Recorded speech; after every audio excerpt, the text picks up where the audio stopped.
Hello, my name is Andy, and I'm the owner and CEO of Falco Canine Academy. I've been asked to provide this video to share with you some of the information I have in regard to trained detection dogs to locate contaminants that lead to E. coli salmonella poisoning in produce. First of all, this academy has been around for 30 years. I was a police canine handler for the city of Anaheim, where I had a dog that was trained to be a patrol dog and a narcotics detection dog. I became a little bit disenchanted by the way that they were training our dogs there at the city of Anaheim, and I talked our administration into leaving and developing our own program.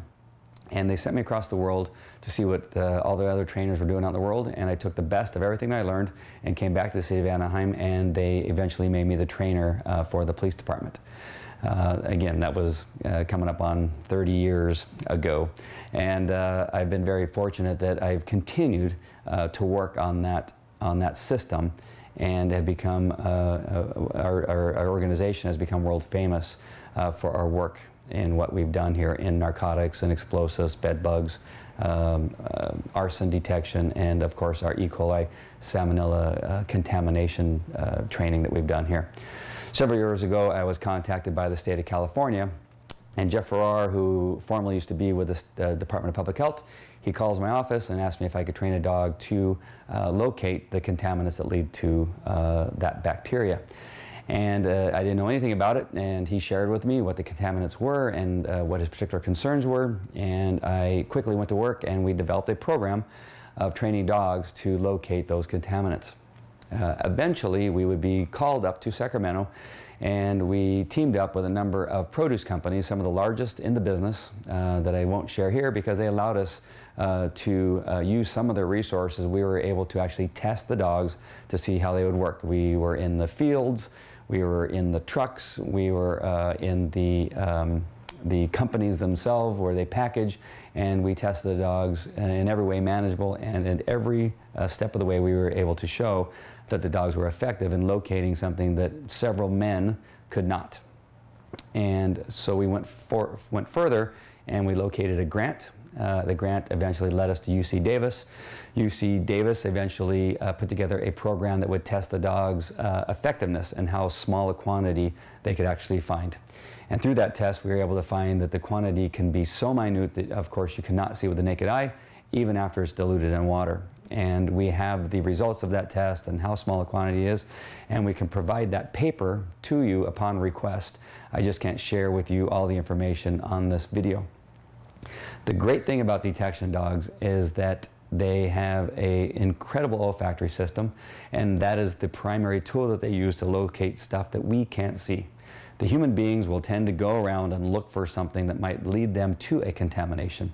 That was the case with the state of California, where they would send out a number of men and women out into the field, and they would just randomly pick leaves that they thought might lead to a positive in contamination.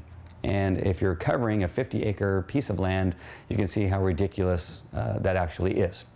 So a dog can actually smell the air and locate something from several feet away and lead you to the exact source. A dog can actually smell odor coming out from inside of a box or out from inside of a bag that has been sealed shut. In one particular test that we did, there was 1,000 pounds of lettuce in individual boxes, and there were 6 of these boxes. One of them had contamination, and they were mixed up using a forklift, and I brought the dog out in front of the United States Food and Drug Administration representatives, the produce company's representatives, the state of California representatives, and the dog located the box that had the contamination. And this was inside a box that was also had a sealed bag that the lettuce was inside. And it was amazing. I had no preconceived ideas. I just went along with the program to show that the dogs could actually do it. I didn't have any reservations whatsoever that the dog would be successful. The great thing about what UC Davis did is they actually tested the lowest amount possible the dog can find, and it went perfectly. Another professor by the name of Lisa Litt, who was completely unrelated to what we were doing, she wrote a paper on detection dogs, and she too was at UC Davis. She heard what we were doing. She came by to watch our training, and actually was very pleased by what we were doing, and basically gave me the thumbs up for what we were doing and how we were doing it. Her paper can be found and it isn't very popular in the detection dog world, but I think it's a very valid paper for what it is, for what it's about. Our job here is to train handlers and dogs to be highly effective. The dogs are actually fairly simple. We know for sure the dogs can cover a large area in a short amount of time that would normally take man hours to cover. The dogs also are more effective. They're not 100%, just like no other system in our existence is 100%. But the dogs are far closer to 100% than we are in locating things such as E. coli, Salmonella contamination, bombs, narcotics, bed bugs, and arson contamination. So that's for sure. So in our training, we have to really focus on the human beings and how they're being trained, not only to work with the dogs, but how to maintain the behaviors. And we certify them on an annual basis as a team to make sure they're staying effective as they go through their careers. So I also want to let you know that we have a number of partners that we have developed over the years in this particular project.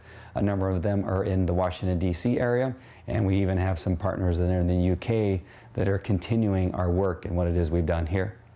So I am looking forward to working with your agricultural program. If you have any more questions about what it is we do and how we went about it, if you want to see the paper, I can provide that to you if you don't have it already. And just give me a call, send me an email, and I would look forward to coming out to your facility so I can show a PowerPoint presentation or video and show you exactly what it is we do and how we do it and how we could benefit you with our detection dogs. All right? So take care, get a hold of me soon, and I will talk to you soon. All right.